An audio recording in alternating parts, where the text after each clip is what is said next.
Alrighty, today we're going to be covering how to break down or separate wheels from tires. This is an aluminum wheel that we're going to scrap, and obviously to scrap it we have to get the tire, remove the tire from it.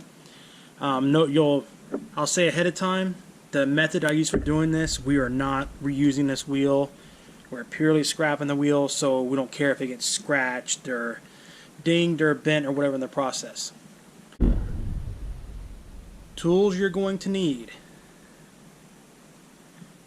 That is a valve core removal tool that allows you to get the air out of the tire. Tire irons, 2 of them, or in this case 2 pry bars, and some type of bead breaking machine, be that mechanical, manual, or a nice fancy air tire machine. This is a manual one, bead breaker, from good old Harbor Freight. That machine there is about 7 years old and has probably dismounted, I'd say, somewhere in the neighborhood of 10,000 tires with nothing failing on it. I have modified the arm slightly to give me a little more leverage. You'll see that in a second. But also, one last thing I don't have here with me, you'll see it in the video, is you are going to need, sometimes these wheels and tires are stubborn, and once you break the bead down, in order to get the tire off of the rim or to get it over the rim, you're going to need some type of lubricant to go in here. You can use dish soap, axle grease, which is kind of messy. I use what's available to me, and I use used motor oil. It makes a little bit of a mess, but it's okay because we can clean the mess up, and it's free, and it makes your life a lot easier. It'll save your back. If you get a tire kind of hung up on the rim, sometimes it's so hard to push the tire through. But like I said, you'll see that in a second. You'll see us put oil around the bead once we break the bead down to kind of lubricate it and make it slide off of the rim easier. So the first step in this process is remove the valve cap.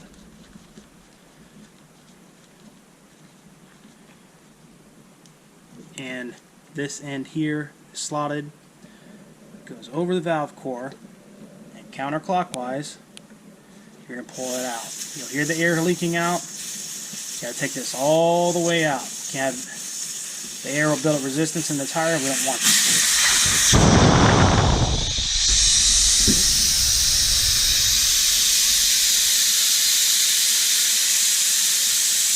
Now you're going to want to allow all the air to bleed out of the tire.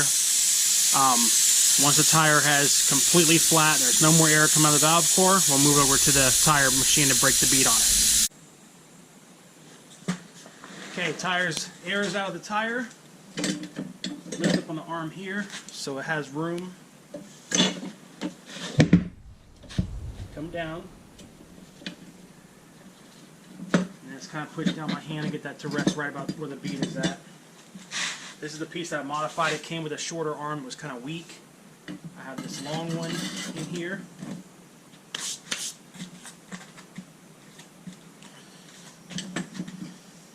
Now we're going to, with our hand, try to get my hand out of the way there, it's going to put a little bit of pressure. That's kind of like just barely any pressure at all. And then we're going to press down. And it's going to push.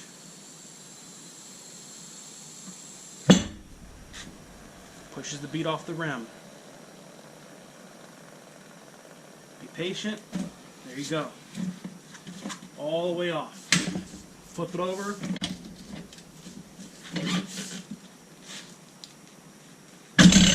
The backside can be a little tougher sometimes. For whatever reason, sometimes the backside's just a little bit, it's a little tighter. It's harder to separate. If you find that it's difficult like this one, push down, readjust, push down, and you'll see that it hung like that. Rotate your tire, about a little less than 90 degrees, quarter turn, push down again, turn the tire, there we go, so it pops off. Use your hand or your foot to walk it around.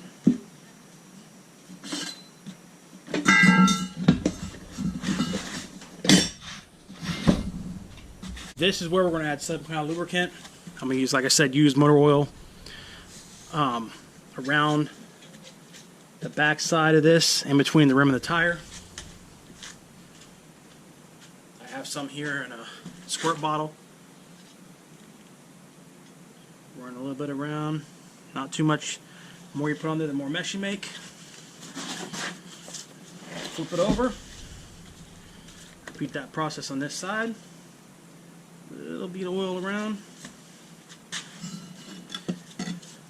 Take the thinnest of the pry bars you have, wedge it in. I get a little bit of separation, then I come in with a thicker, heavier. Let's see if I can back it up for you. I come with a thicker, heavier pry bar.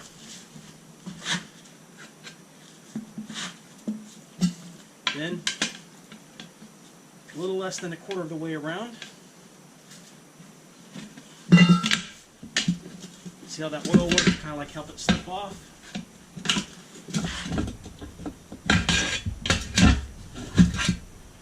There we go.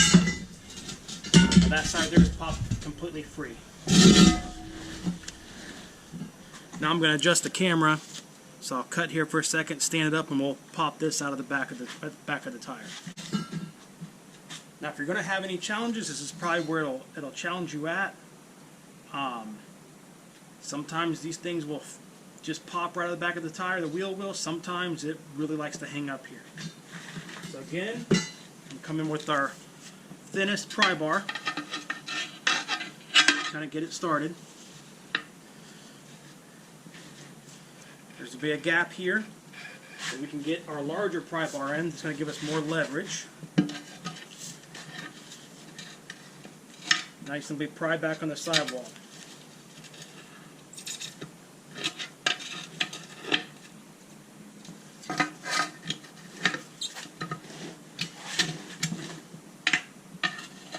This one, great example. This one's being very, very difficult.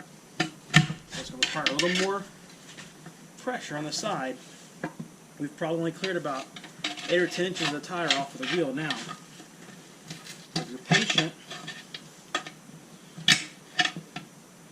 you work your way around.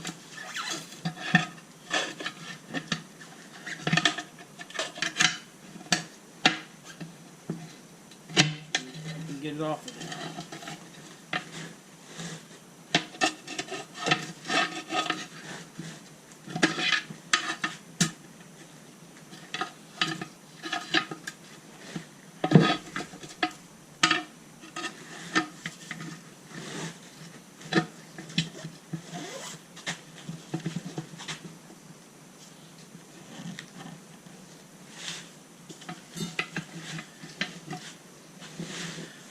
This is taking a little longer, so I'm trying to give you a good shot of what's going on here.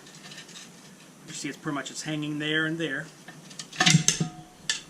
So I'm going to readjust. Sometimes this happens. And sometimes just moving to a different spot on the tire can really help. Sometimes it's a wheel weight that's hanging you up.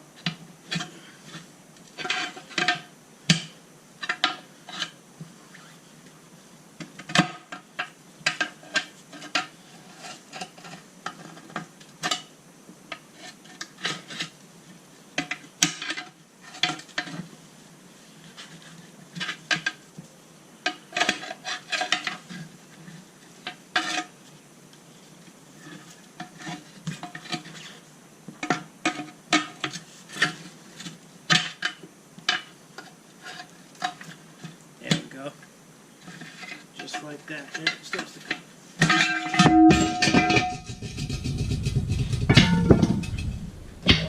Also, be a decent time to mention this is not a salvageable tire. This tire is no good, so we're not concerned about tearing the bead or damaging the tire at all. So we can move that tire over to the trash heap, and what we're left with is a bare rim that now we can take to the scrapyard. Hope this helps you in your scrapping endeavor. If you just ever need to swap a tire and wheel, and breaking it down and showing you how to do it. And as always, Thank you for watching. Please like and subscribe. See you next time.